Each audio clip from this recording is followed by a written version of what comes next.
5 seconds. Oh. Americo. Hello, my name is Mariana Tombiolo, and I'm the CEO at Zella, a consultancy company focused on anti-money laundering compliance and asset recovery. Today, we host the third of our Zella Talks, a series of debates on the latest and hottest topics on these topics. On November and December last year, we had discussions on the new AML regulations, both by the Brazilian SEC, CVM, and by the central bank. Today, we discuss the US new Anti-Money Laundering Act. The AMLA 2020 not only brings significant impact to both Brazilian and financial institutions, Brazilian companies and financial institutions, but it also can pave the way for a new way of regulations in which public and private players cooperate towards a more effective law enforcement. To discuss these and other intriguing questions, I'm very happy to receive today Arthur Mironis and Aline Menezes. Aline is the General Counsel for Latin America and Brazil at the UBS Group. She's a member of the Supervisory Council of BSM, self-regulatory body of B3, and she's also a former Superintendent of Market Development and Chief of Staff of CVM. Arthur is a former ADA in the New York District Attorney's Office. He was the director of the Global Anti-Corruption Program at JP Morgan. He's currently a partner of the law firm LBKM in the US. And most importantly, he's a consultant and board member at Zella. Aline, thank you so much for joining us today. I'll give the floor to Aline for her initial remarks, and then we'll proceed with the presentation by Art on the main points of the AML 2020. Aline? Thank you, Mariana, for the kind introduction. Thank you also for the invitation. It's an honor to be here. Also a pleasure to be with Art and yourself, and also with the audience. I guess the timing of this event could not be better because, as we all know, we are also in the middle of a major transformation here in Brazil in terms of AML reform. We had the new central bank regulations going live, also the Brazilian SEC regulation going live as well, with new standards of compliance, with new logic, with new obligations, also aligning Brazilian regulations to what is considered to be international best practice. So listening from Art and also discussing here the effects, the long-term effects of this change in the US is actually quite valuable. As we all know, there has always been a discussion from a global standpoint in terms of what are the main goals to be achieved in order to fight financial crimes in general. And the beneficial ownership discussion has always been in the center of it. And this is followed by Brazil, as we know, for many years. Brazil has always been a BO jurisdiction, but in the case of the US, this has not happened until this moment. And now I would dare to say that we are moving from what I would call an US-centric regime to a regime where the US would be more aligned, as per what I understand, to global standards. So these developments, as per also I understand, and I'm very interested to hear from Art, will have a profound impact not only on financial institutions. Financial institutions, as we know, have traditionally borne the brunt impact of AML and combating financial terrorism compliance. But now I guess that we're going to have more entities considered to be reporting entities. And this, I understand, is also one of the major changes also now with this new regulation. So it's a very lengthy one.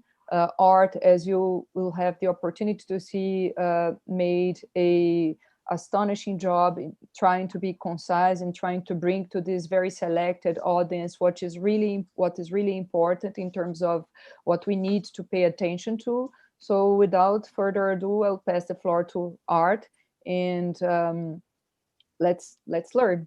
Thank you. Well, thank you, Mariana. Thank you, Elena. Unfortunately, those of you who know me may know that I've been praised many times for trying to be concise and less often for actually having been so. But I will make every attempt here to be concise in going over what I think are the main relevant points of the new Anti-Money Laundering Act in the United States, in those aspects of it, which are more international and maybe of greater interest to an audience in Brazil. But for my first magical feat, I am going to attempt to share my screen so that we can look at a PowerPoint presentation that attempts to summarize this.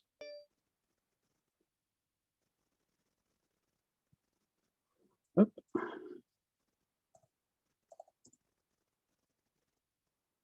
Voila. Okay. So the act that we're here to talk about, the AMLA, was passed January 1st of 2020, and it was originally part of a national defense authorization, so it was tagged on to that.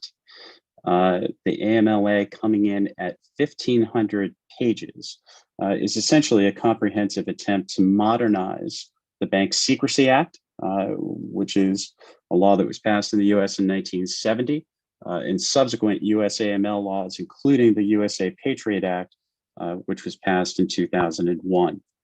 And in broad strokes, the AMLA has been described as a codification of the risk-based approach to AML. And originally, with the USA Patriot Act, what was required in the precursor to the act was that banks and other financial institutions would create reports and maintain records that would be useful to law enforcement or to the intelligence community to counter terrorism. And the mission subsequent to passage of the USA Patriot Act and within themselves expanded materially to include many other topics. And now, with this AMLA Act, it is codified what those changes have been. And so now the purpose of the act is to prevent money laundering and terrorist financing by requiring financial institutions to establish risk-based programs that incorporate those kinds of reports in assessing money laundering, terrorist financing, and interdicting fraud. And just the addition of the word fraud for those of us in the AML community who have been wrought by whether or not our policies and procedures need to encompass it, they've now put it in the preamble of the statute itself, broadening the horizons. So there are several key provisions, some of which we'll go over in a little bit more detail in the presentation. But one of the key aspects, and I think internationally and domestically, will be that the new act will require a broad range of companies to report their beneficial ownership, and it will require FinCEN, which is part of the US Department of the Treasury, to create a registry of that ownership information. And as we'll go into, while that requirement is broad, perhaps broader are the list of entities that are exempted from that requirement, and we'll talk about that. The second key provision, I think, from an international perspective, is that the act provides the US Treasury and the Justice Department broad authority to subpoena records that are held outside the US by any foreign bank that maintains a correspondent relationship in the United States.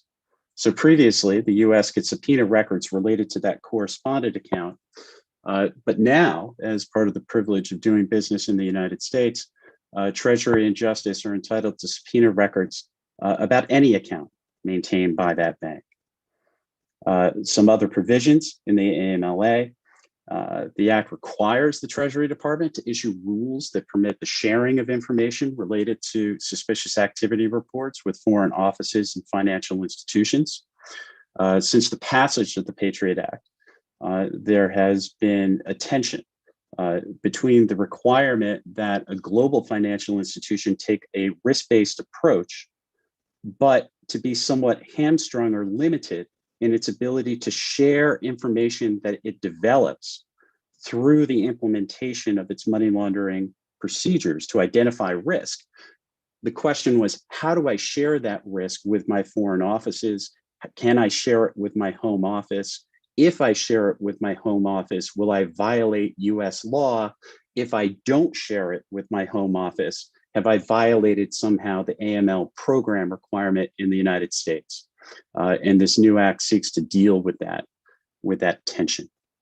The act will also expand even further the definition of what a financial institution is in the United States, which means generally what kinds of entities are going to be required to have statutorily mandated AML programs. And it's going to include now persons who are engaged in the trade of antiquities. And it's going to require FinCEN to study and to come to a determination about whether regulations are required for art dealers as well. The government, in talking about that modernization and sort of a risk-based approach, there are several provisions in the AMLA that are going to require the government to feed back information to financial institutions.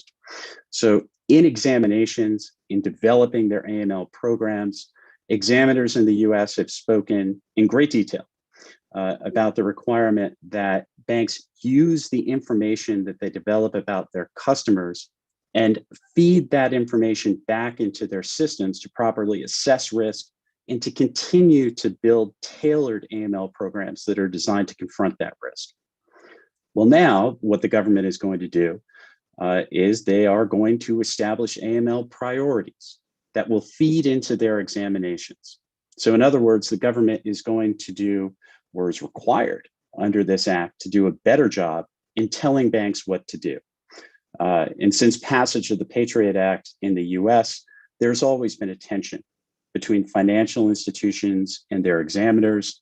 The banks, in large part, saying on one hand, we are happy to do whatever it is that you require us to do in the fight against money laundering, if you would only tell us exactly what that is.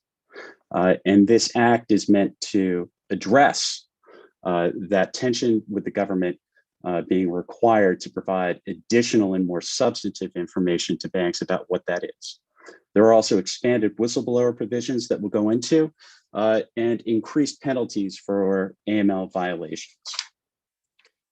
Okay, let's turn to the new beneficial ownership reporting requirements. The Corporate Transparency Act component of the overall AML Act itself, the AMLA. In the act itself, the government says that there are certain reasons why they are going to create this registry. They point out that more than 2 million companies are formed in the United States every year.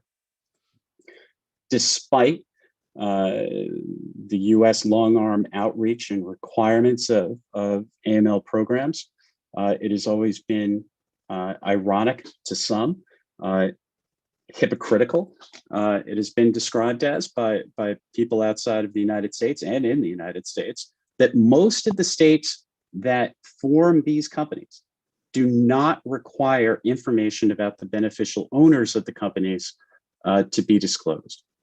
And according to the government, that allows malign actors to hide their ownership of companies to facilitate illicit activity and the use of matryoshka type structures. And that is the term that is used in the act itself, perhaps signaling part of what their concern is.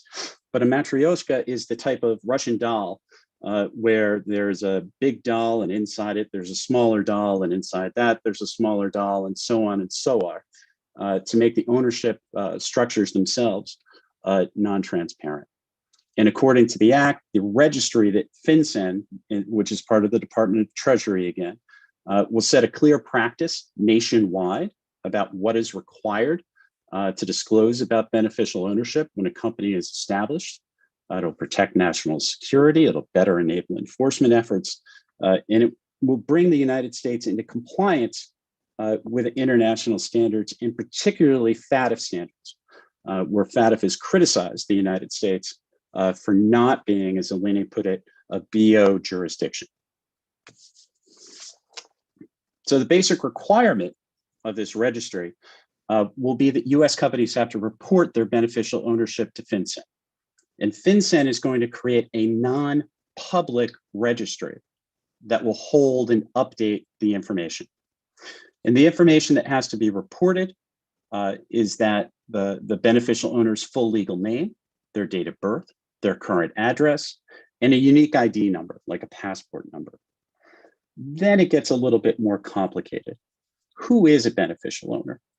And in the US, this is going to track, or the government is going to have to figure out how it tracks with the existing customer due diligence rule.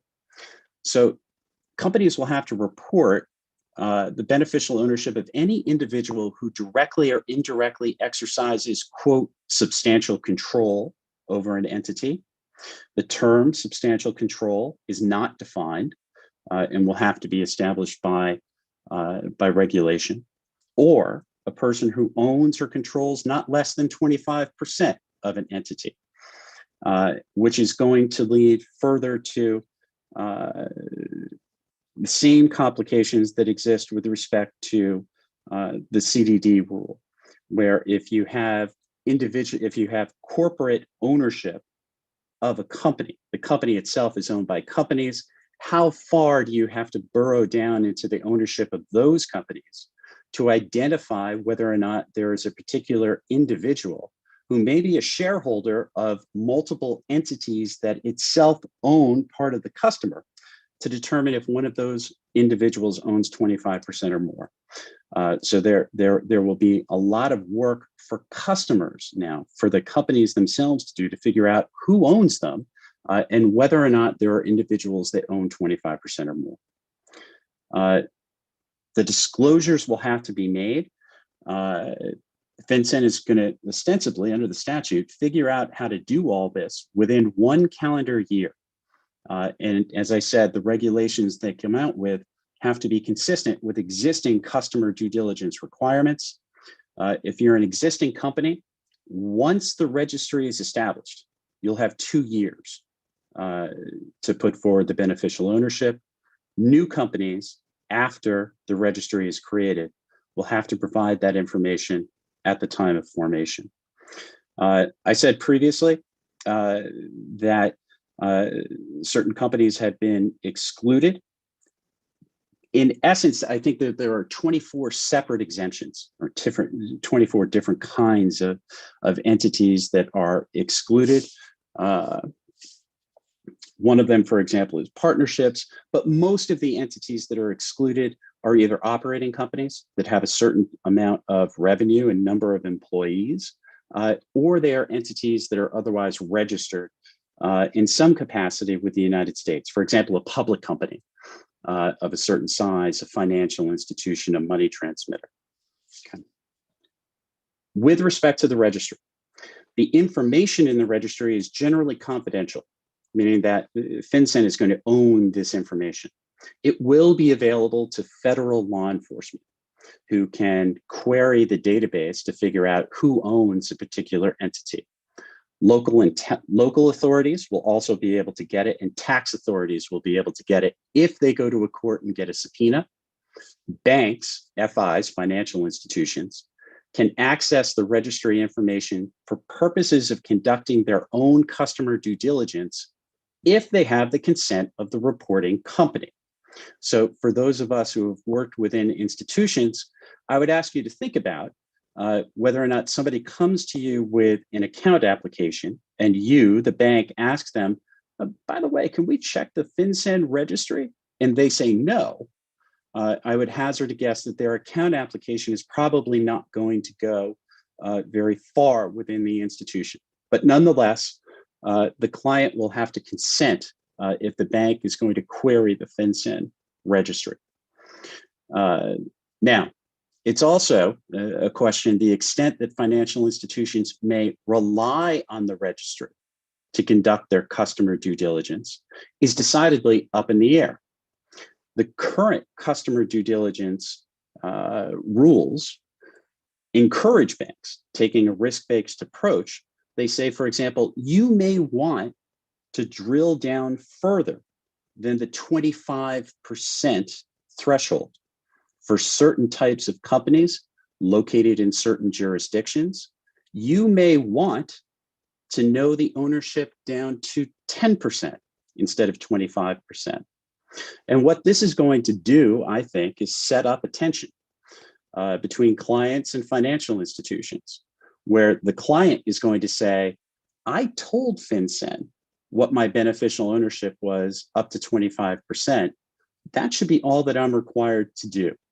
And that banks who may require further or additional beneficial ownership information are going to see pushback from clients who are going to object to having to do any more. There will be civil and criminal penalties if you fail to do this. On the civil side, they can fine you $500 a day for not giving the information. I've listed here some of the exemptions from the registration. In the interest of time, I'm not going to go over this in detail, but again, the types of entities that are exempted are generally those are issuers of securities or other entities where you can find out the beneficial ownership some other way if you're in law enforcement. Okay. Let's move on to subpoenas to non-US banks. The AML Act expands the subpoena authority that the US has with respect to foreign institutions. Previously, Treasury had the power to issue subpoenas for records related to a particular correspondent account, including records that were maintained outside of the US that were related to the deposit of funds into the foreign bank. But now, Treasury and DOJ may issue subpoenas for records relating to the correspondent account or any account at the foreign bank that are subject of an investigation of a violation of federal US criminal laws or civil forfeiture action. There's a complicated process whereby the information will be demanded from the US federal government to the bank, to the foreign bank. If the foreign bank refuses to cooperate and the federal government sends a notice to the US bank that maintains the account, the US bank must terminate that relationship within 10 days if the foreign bank refused to comply. The non-US bank will have an opportunity to go to a court for relief, but it is written into the statute explicitly that the basis for providing that relief, the basis for the court, the US court saying to the foreign bank, you do not have to comply, cannot solely be a potential conflict with non-US secrecy or confidentiality laws. There has to be some other reason for why the bank will not comply. Non-US secrecy or confidentiality laws by themselves will not be enough. Moving on to a separate and very significant part of the new requirement with respect to the whistleblower provisions. Currently, there are very powerful whistleblower statutes in the US that relate to securities that have resulted in very significant, for example, foreign corruption programs. And this expands what the government in the US thinks is a very successful, and which is a very successful whistleblower program that increases the financial incentives for informants in AML related cases. Previously, the cap had been the lesser 25% or 150,000. This new program will allow whistleblowers who provide information leading to the successful enforcement of an action up to 30% of the money collected. And one of the ways that the statute is written currently that I think will be taken out of it as a result of the regulation is that unlike the current whistleblower programs, like the SEC whistleblower program, with the AML whistleblower program, compliance officers within banks are entitled to be the whistleblower. Now, generally in the SEC side of it, somebody who works inside the institution in a compliance capacity cannot be the whistleblower unless and until they have raised the issue within their institution and it has in essence been ignored. That requirement does not exist as the statute is written currently with respect to compliance officers on the AML side. But again, I expect that there will be regulations that take care of that. On information sharing, as I said in the beginning, this has been an issue that caused a great deal of consternation for international financial institutions since passage of the Patriot Act. In fact, the Patriot Act being passed in 2001, it was not until about 2007 or 2008 that the US government first provided guidance about how banks can share suspicious activity reports abroad. It is a very significant and real concern of the US government that suspicious activity reports need to be confidential. It is a crime in the United States to violate those secrecy provisions by revealing without proper authorization either the fact that a SAR was filed or the subject matter of that suspicious activity report, in large part for fear of tipping the subject of that suspicious activity report that the government may be looking at them. This was in conflict with the proposition that a bank take a global risk-based approach and that information it developed about risk should be shared globally so that the institution could react on a global basis to that particular risk. If I have identified the name or subject of somebody who's up to bad conduct in the United States, it would make sense that I can share that with my home office abroad so that the home office abroad could take the necessary steps with respect to that client. But it was very difficult. Here, there is the prospect of this being taken care of. The previous guidance was that you could share a SAR with the home office or your controlling company, but you could not share a SAR with an affiliate unless the affiliate itself was subject to suspicious activity reporting requirements, which made it impossible to share SARs with foreign offices. Within 1 year of enactment, so by January 1st, 2021, FinCEN is going to have to establish rules for a pilot program that will allow banks to share SARs with foreign branches, subs, and affiliates, and also consider rules about how to hold a foreign affiliate accountable if SARs are improperly disclosed. There are certain exclusions to that. Right now, affiliates located in China, Russia, or jurisdictions that are deemed, quote, a state sponsor of terror or subject to federal sanctions, or countries that Treasury determines cannot reasonably protect the security and confidentiality of the SAR information will be excluded. Exceptions can be made on a case-by-case basis for a financial institution that's located in Russia or China. And we're almost getting there. In terms of reports, and in terms of the aspect of this act that requires the government to provide information back to the industry about risk, there are several different studies and reports that are mandated by the statute, including, as I mentioned before, the facilitation of money laundering via the art trade, but several others that are listed here, specifically with respect to China, how foreign authoritarian regimes can use the US financial institution system for political influence, exporting corruption, and other issues relating to kleptocracy, all of which are built to expand FinCEN's role and to help it provide information back to financial institutions to use in both assessing their risk and building reasonably designed policies and procedures to mitigate and interdict it. So if I can figure out how to get out of here,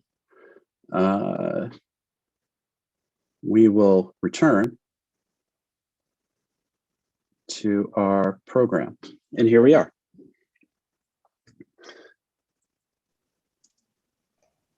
Thank you, So Art. much, Art. I think you managed to be both concise and very clear and lengthy and relevant statute. I'm curious to listen to. And Mariana, if I may interrupt you, you have proven yourself to be charitable. So thank you.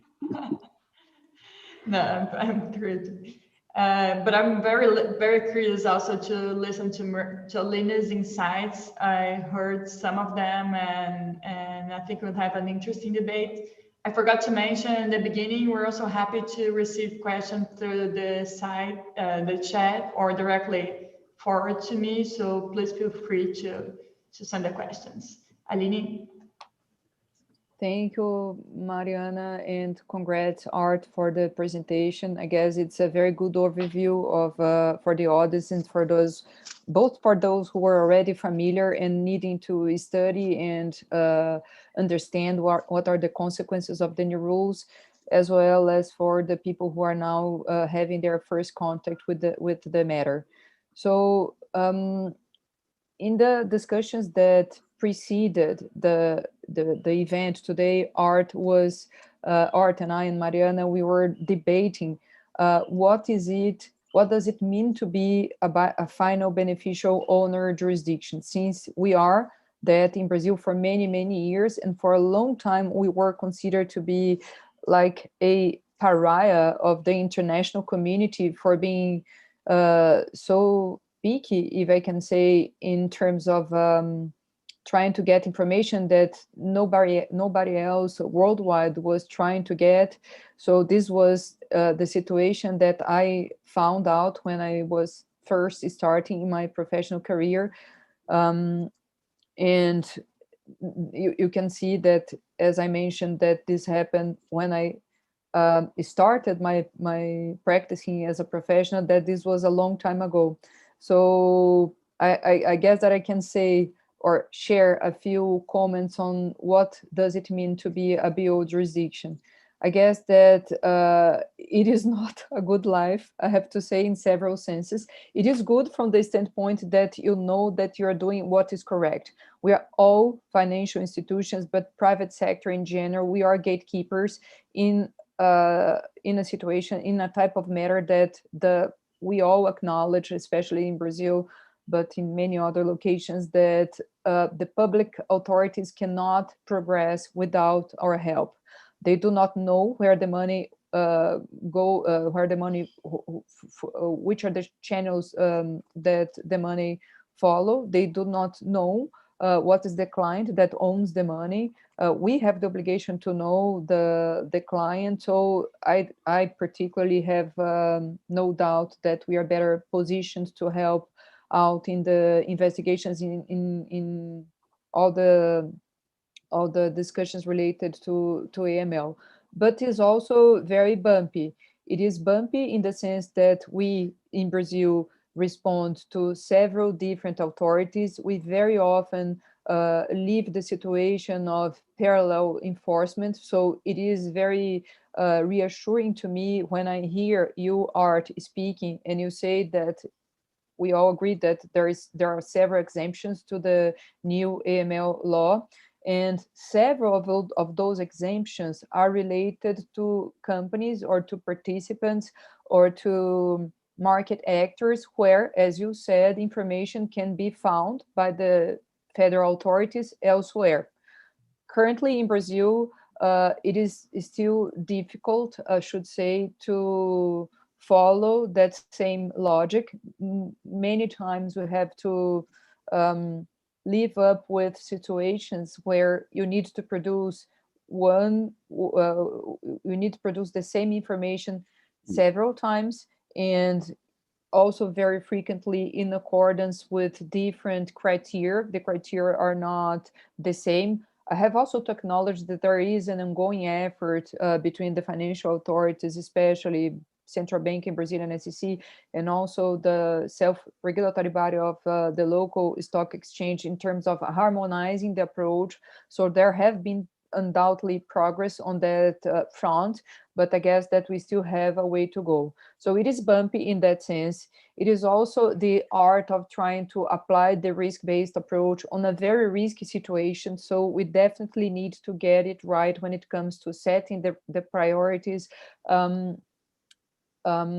listing the clients that do require heightened due diligence, really applying enhanced due diligence in those cases, registering and documenting all the decisions. This is also something very frequent in our day-to-day discussions. We need to have the risk appetite really set right and really thought out in a very complete manner. Also, we need to live with uncertainties, and many times very unsettling uncertainties, I should say, especially the uncertainty of being second guessed, of somebody else in the government or in another instance taking a decision with the benefit of the time having passed, and maybe in light of the cover page of a magazine or a newspaper, and second guessing you in a way that may not be reasonable to expect from the institution at the time that the decision was made. And also, and this is something that I repeat all the time, it is an ongoing effort to make people understand that as much as a gatekeeper we are, as much as we all acknowledge that it is finding the BO is always a best efforts obligation, a best efforts endeavor, if you will. It is done with ultimate care, with the utmost diligence, but it's not an exact science, as we say. It is many times an effort of trying to do what is right, trying to ask the right questions, but no one is invincible. No one, the best program that you may have to find out who is the BO of an instructor can still fail. And in Brazil, this is part of working in the financial sector.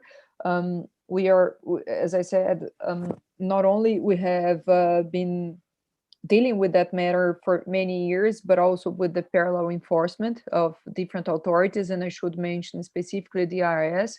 Many times there is this harmonization amongst the financial market authorities, but not all the times the interests of the IRS in Brazil are aligned. And also important to mention that we are in Brazil very used to the broad expansion, to the broad scope of the AML regulations. Art dealers have always been regulated in Brazil, and almost everyone is regulated, is subject to AML regulations nowadays. Real estate companies, jewelry companies, even the professionals, most of the professionals that we know as such, we are also subject to very important, broad, and tough AML regulations. So this is more or less how it feels to work in a jurisdiction as that.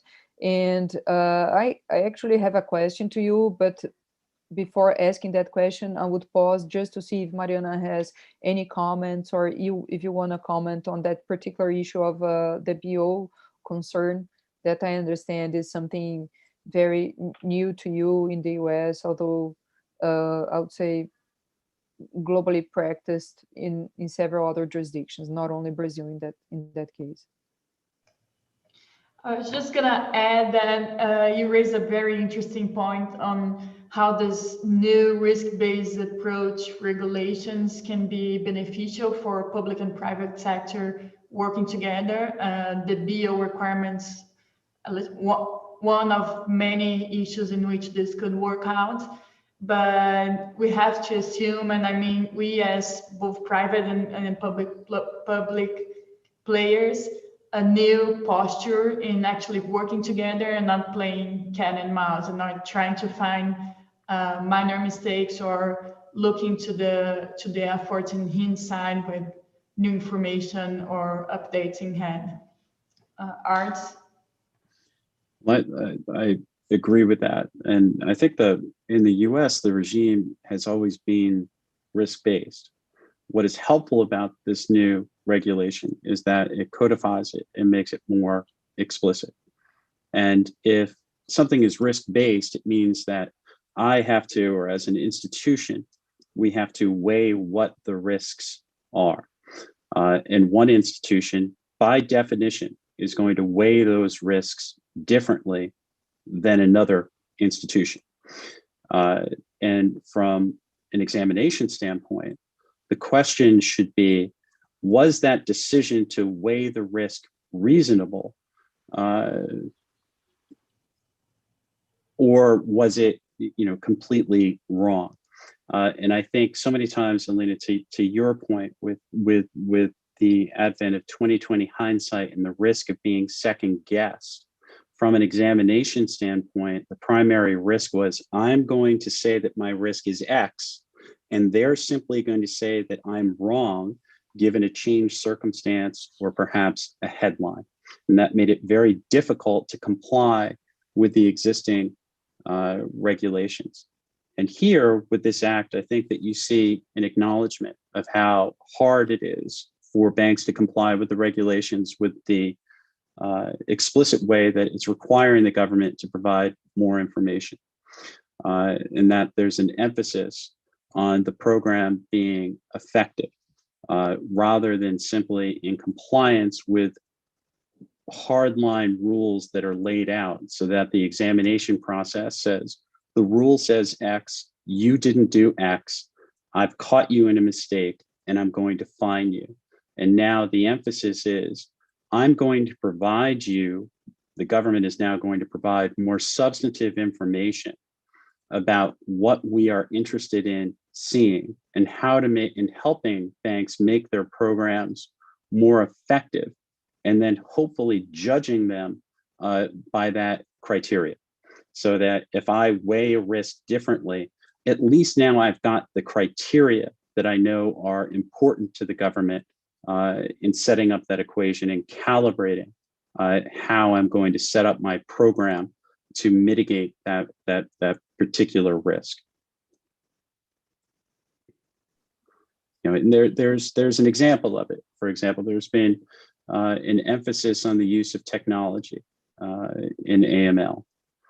And there has been an emphasis on how you would calibrate, for example, your automated surveillance systems to be able to find and detect anomalies that may be indicators of suspicious activity within this huge volume of transactions that are within the financial institution.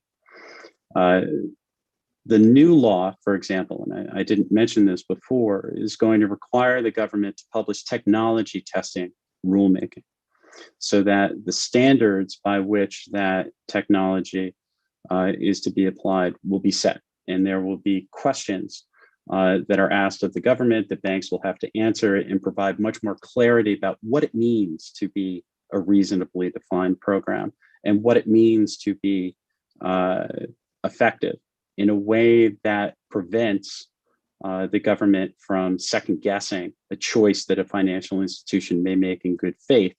There'll be more information for them to make that choice in the first hand. Yeah, no, this is very, very interesting. I saw that as well, this requirement of maintaining emerging technology experts as well, and a whole new focus on how important it is to deal with this massive amount of information that you do use the IT tools that are available. In that aspect, I have to say I'm very proud to share a very good example that I had witnessed in the self-regulatory body of our only stock exchange B3, what BSM, which is this self-regulatory body, does is that it has its own market monitoring surveillance tools. It, as any market monitoring tool, this produces alerts, produces outliers, and instead of and what BSM does is that it shares with all market participants on an ongoing basis. I guess that currently it is at each quarter, all the alerts that were generated by the institution, by BSM itself. And then it gives the time for the institution to answer, but the institution already knows that something was caught in the alert. This is an outlier considering the trading pattern of a given institution, and there may be the public authorities is asking the market participant what are the explanations, including incentivizing this institution to go to the client, the end client, and asking formally the client what is the explanation for this trading X, Y, and Z. I'm very, very fond of those type of enforcement tools, Art. We had to discuss that in our prior interaction. I guess that I take the point that you just raised, that there is an effort to increase predictability of increasing the security for the private players with respect to the temptations of second guessing by publishing guidance, by also, I have to note, establishing a process of issuing similar to no action letters. This is, in my view, we are among experts. I mean, Mariana and yourself, certainly. And you guys know the amount of money that financial institutions and many people spend in IT, in resources, in analysis, in training people. And this has not proven to be enough, however, to prevent bad actors from using financial system.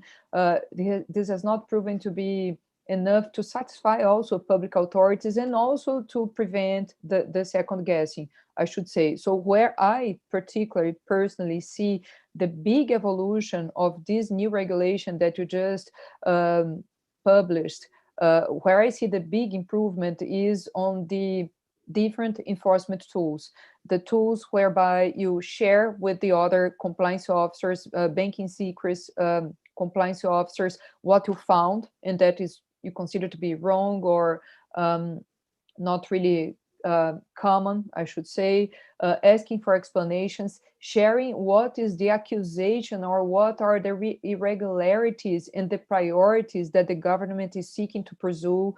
And also, this was one that I thought was really a good example for everyone, including for us in Brazil, presenting to them the suspicious activities reports that had proved to be useful, had really contributed materially to a successful investigation. So I would be very keen on listening to you and also inviting the audience to comment on that as well. What do you guys think about these new supervisory tools, these new enforcement tools, this new way of thinking AML regulation in particular? Mariana? Go ahead, Art. You know, I think that the intention of the new regime, as you spelled it out, is going to be enormously beneficial to the industry. Where, if you think about the point that you were alluding to, the massive investments that have been made by financial institutions in creating programs designed to interdict money laundering over the course of time since the Patriot Act, for example, in the United States. The amount of compliance spend is astronomical, and the investment by individual banks has been incalculable. So that if a compliance officer practicing their discipline today were to look back on the environment in 2001, it's unrecognizable how far banks have come. But it raises a question: has all of that effort been effective. If you look, for example, at certain of the metrics, and you look at the sheer amount of money laundering that international organizations estimate occurs, it has not gone down. And so despite what I really think are the best and good intentioned efforts of both regulators and financial institutions to interdict and to limit money laundering, it is arguable about whether or not they've been effective. And I think this act signals not a recognition of failure on the part of the government, but a recognition that there has to be another approach to increase the effectiveness. And when I worked at a bank, and my job was to identify and interdict risk within the bank, I always felt that my best source of information was the relationships that we maintained with law enforcement, because law enforcement would tell us, these are the typologies that are going on right now. These are the ways that bad guys are doing bad things in your institution. And armed with that information, it was much, much easier to be able to go and build systems within the bank that were designed to interdict that kind of activity and to effectively identify it, root it out of the bank, and report it to law enforcement. But unfortunately, it was the exception rather than the rule, because it was commonplace to think that the examiners did not have those same priorities, because they wanted us to focus on the compliance rules themselves rather than to focus on being effective. And I think those components of the act here that require the government, for example, to help banks prioritize what to look for, to share information so that if one bank is very successful at identifying a particular typology, the government now is going to share that information with other banks so that that information, will be used to guide examinations. And I don't think it's going to create more work for banks, or at least that is the hope. The hope is that it creates a more effective result. My only fear here is the maxim that no good deed goes unpunished, and that in providing banks this additional information, they are going to create more work for the banks, and the examination standards will not catch up to these new priorities, and that it may open the window for additional opportunities for banks to have examination problems rather than a solution. So I don't see this as a step back. It's not like the regulations have been loosened, but it's a rejiggering of priorities with the hope that they will become more effective. And in that approach, I do think that it is revolutionary in certain aspects, and a recognition by both sides that what was going on really wasn't having the intended effect, which was very brave of the government to take these steps and to try this approach. So I'm very hopeful that it will be more effective in the long run. Thanks, Art. I actually have a question to Aline. Brazil follows the same trend and has followed the same trend with the new CVM and central bank regulations, opening more space for institutions to provide their own control and impose new controls and procedures which are consistent with their own perceived risks.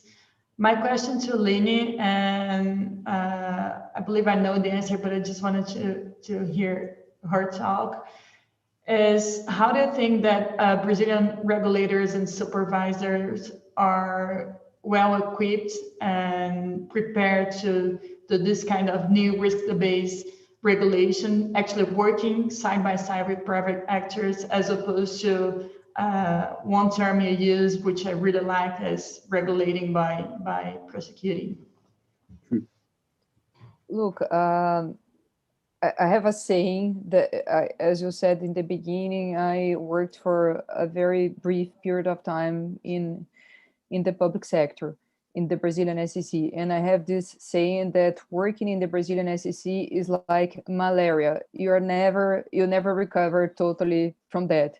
I am very proud of the regulators that we have in Brazil. I guess that we have top-notch people on the right places. I hope that not I hope, I mean, I'm totally sure that they are monitoring, following what is happening in the US as they are following what's happening elsewhere. They have gone great lengths to approve the new regulation, both in the central bank and in the Brazilian SEC, the new ones that were effective last year. And there are people that understand, that know the market participants, know the market peculiarities. And my experience is the one that they are always with their door open to listen to people, and that they actually incentivize people, market players, to go there and to ask.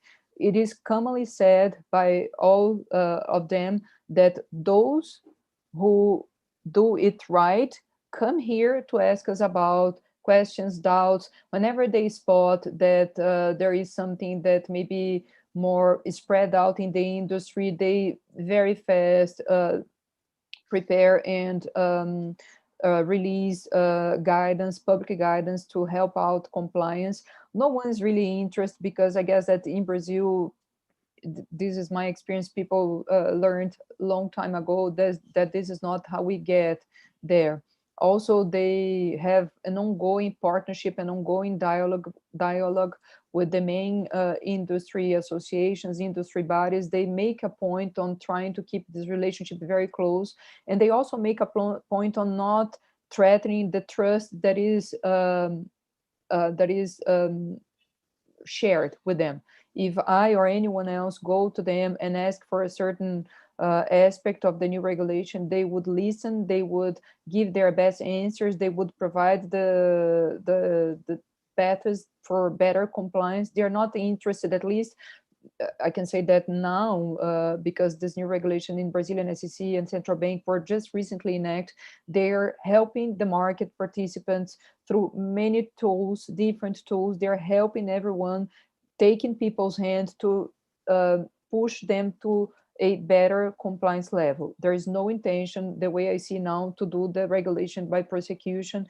And the people that we have, they are simply the best. I mean, they represent the Brazilian authorities in all the Congress, all the institutions, all the events. They're very up to date in terms of what is being discussed. So I guess that what we may have a little difficulty in calibrating is the vocation, is to which extent those authorities, which have been conduct authorities or full disclosure authorities in the case of the Brazilian SEC, and prudential authorities / conduct authorities in the case of the central bank, how they will implement that in practice. Having said that, I am totally sure that they will mirror what is best in the market, what is best in terms of global standards. This is the Brazilian SEC, this is the central bank. They go at great lengths to have their enforcement tools aligned with what is considered the vanguard. Yeah, I totally agree. The only issue I would raise here, we discussed it in the past, Arn, is how the standards set by Brazilian regulators and the self-regulatory bodies, which are very relevant in this new trend of more open regulations, will speak to the law enforcement authorities. In Brazil, we not only face the issue of examiners going to institutions and guessing inside, but also law enforcement, meaning police and federal prosecutors looking for those standards agreed upon by institutions and regulators and second guessing those. So this is one fear we have, and I think we have much to improve in these dialogues between not only our as Eleni mentioned, are very, very efficient and specialized SEC and central bank with our prosecutors.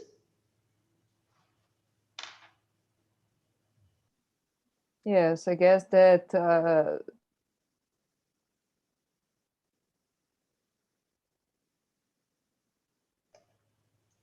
I think Aline We may had, have. yeah, I think she froze. Of Brazil, I guess. Maybe US as well, it is an issue that we are always trying to improve Sorry, the we just cooperation lost you amongst for a authorities. minute. Aline, if you could go back a little bit, we just lost you for a minute. I was just mentioning that not something pretty. It seems to me that cooperation amongst authorities is something, it's an ongoing effort.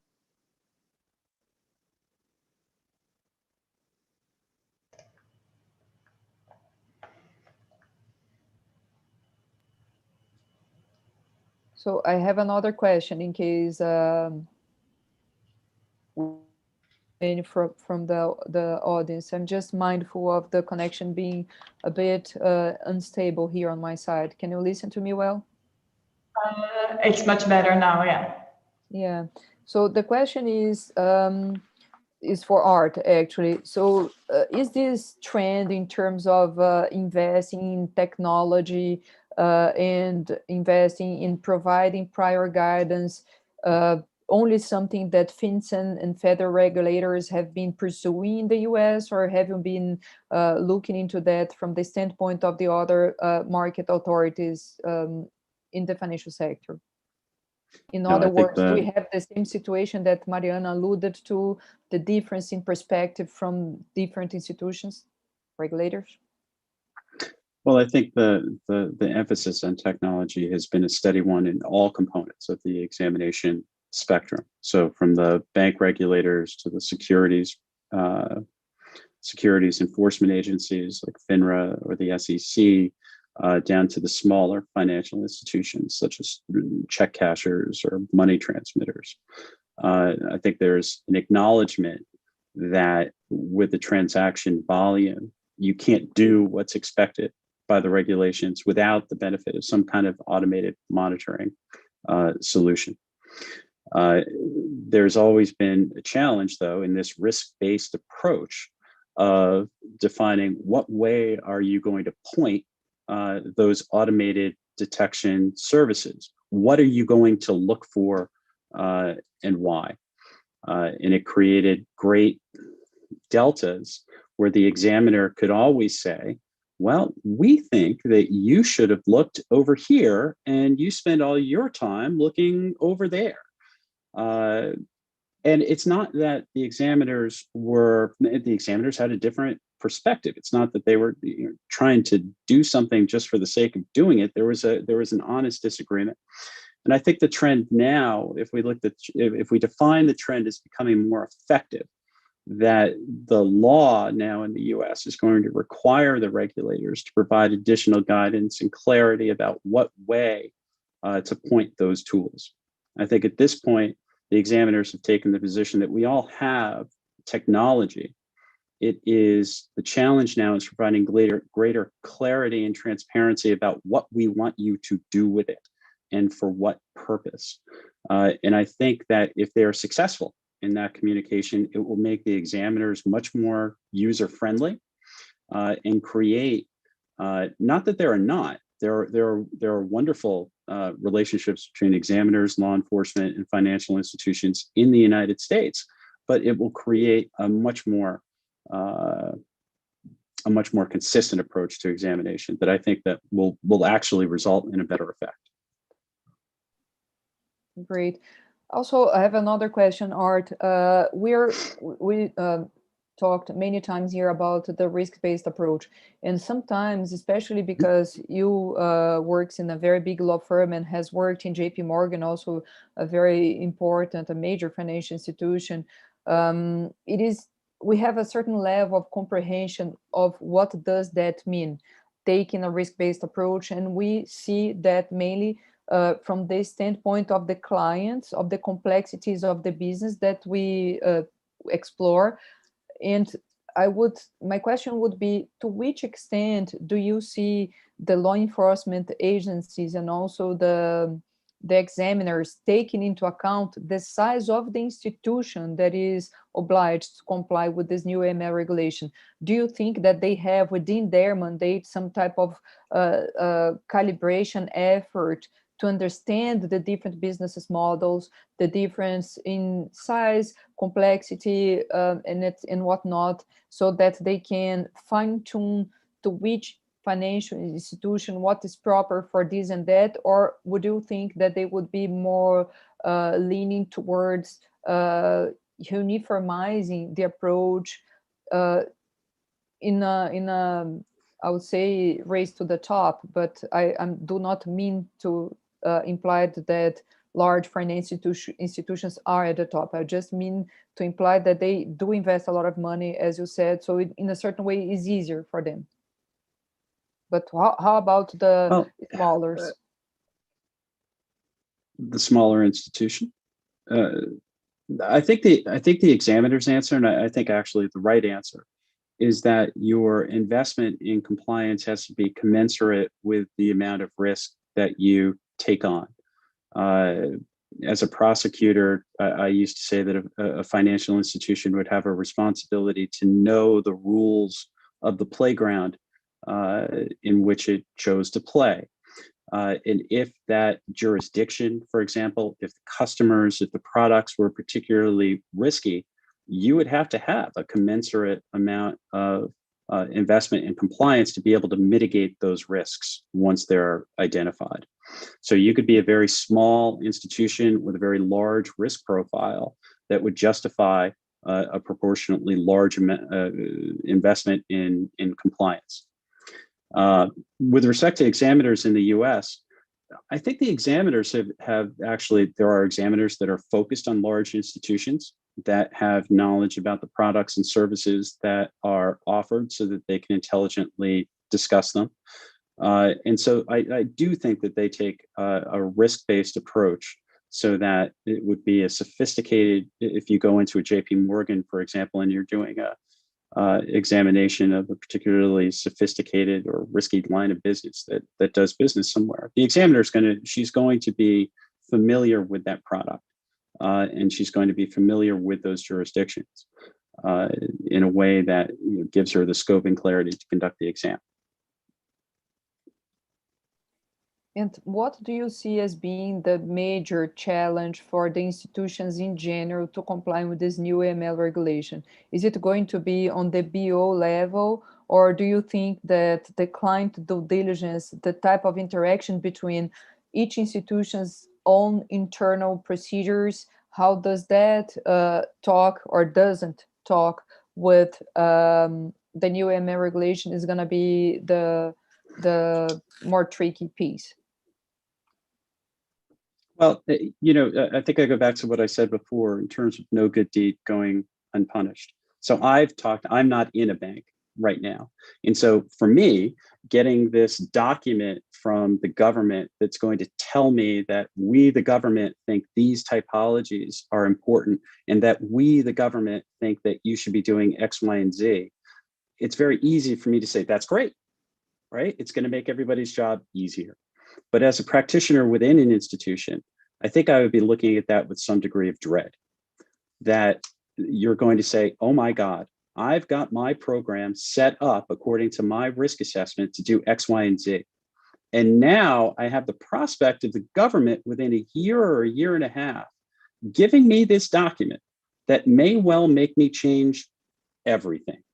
And I've got to think about my implementation strategy for this risk methodology document that the government is going to produce that may have untold effects on the running of my AML program. And it's going to cause me all kinds of headaches. So, I think that the problems with it, the challenges with it, will be discussed during the rulemaking process in FinCEN. And generally, we won't know what the problems are until we've tried to put these things into practice. And so I think all of this is going to play out, and we're in the very early stages now. It's difficult to say what's going to be the most complicated thing for them, but I can state with some degree of confidence, there will be a lot of them that are complicated. Mariana, would you have any comments to that, given the cross-border nature of Zella's work? Yeah, that was actually one of my questions, one from the audience and one from myself. Before I do the questions from the audience, just wanted to say that I'm not being too nice. I received several compliments on your clarity, Arthur, so thanks again. And one of the questions that was raised is to whether there is any provision related to data privacy in sharing suspicious activities report and between cross-border institutions.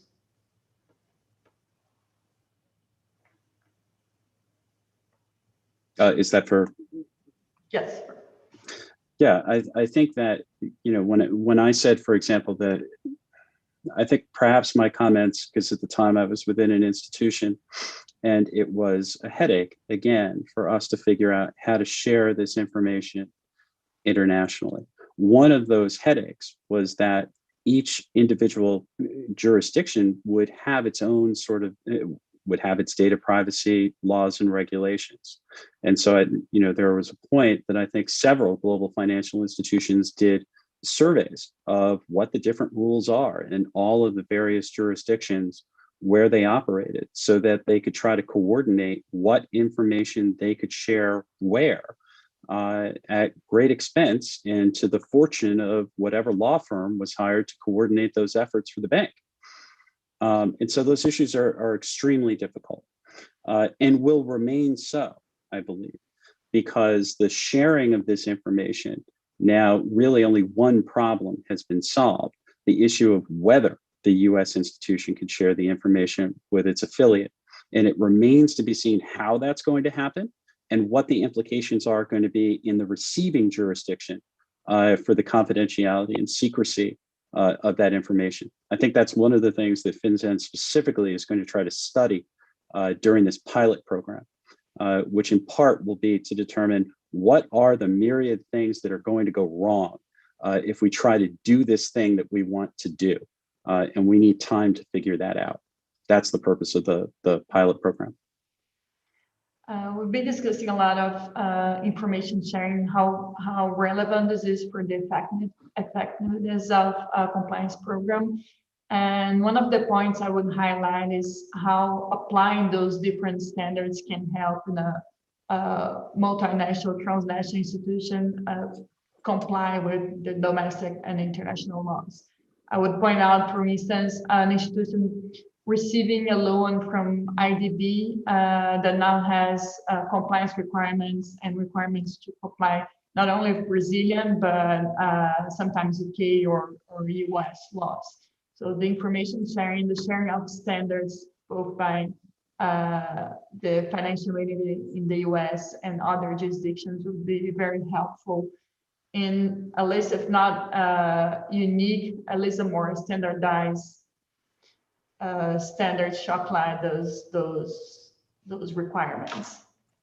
The other question, it's not too related to those international cooperation and exchange of information, but to the new provision related to antiquity traders.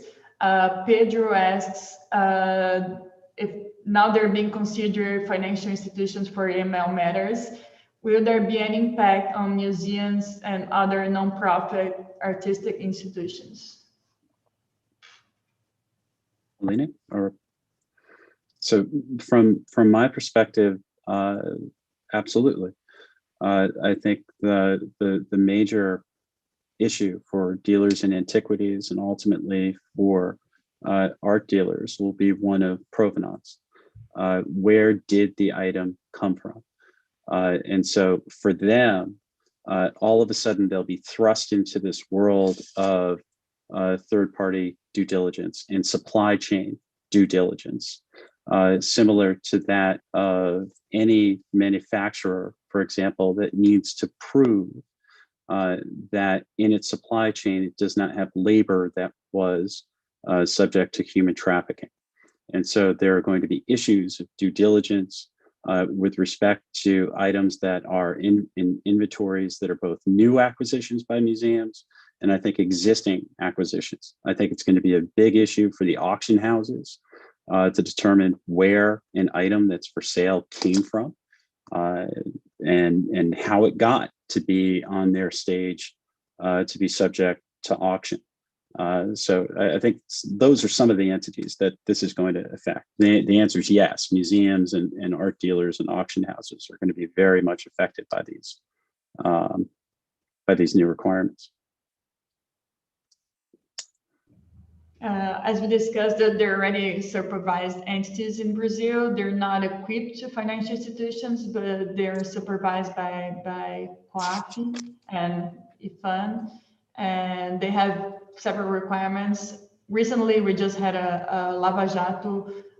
phase, a Lava Jato operation focused on art galleries and how art was used to launder money. So we also expect this to be a focus of concern for the next months. And those are the kinds of, high profile events in Brazil will be watched very carefully by practitioners in the United States to try to identify typologies and what they should be looking for. And also examiners and enforcement agents will be watching them carefully to see what kinds of cases have been made there so that they can track it into the United States and make use of the same tools there. We're getting close to our time.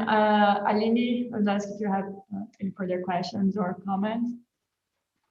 No, I don't. I would like, again, to thank you very much, Mariana and Zila, for having me. Thank also Art for the wonderful presentation, very thoughtful observations, and also immense knowledge that you managed to share with us in such a short period of time. We are available here. I guess that, as we said, a few of the provisions of your new law, we're already living up with them for some time, I would say. And let's keep this information channel open. And thank you once again. Art. And for me, I couldn't be happier to take part in this presentation. I hope it was useful and effective. I thank you both for your comments. I learned a lot from both of you during the presentation. And I think that, if anything, the new law in the United States and the way that Brazil is handling these issues speaks to the increased international cooperation, both in terms of best practices, but that in turn is driven by the level of interaction in terms of the business communities between the two countries. So I'm very glad and thankful to have the opportunity to be here. I thank both of you. It's been a pleasure, and particularly I'm very happy to receive you both and to host a discussion. And Art, we're very happy to have you, and Zela, and Aline, to have you as a partner always. So thank you both, and have a nice day, everyone. Thank you. Thanks, Bye. everybody.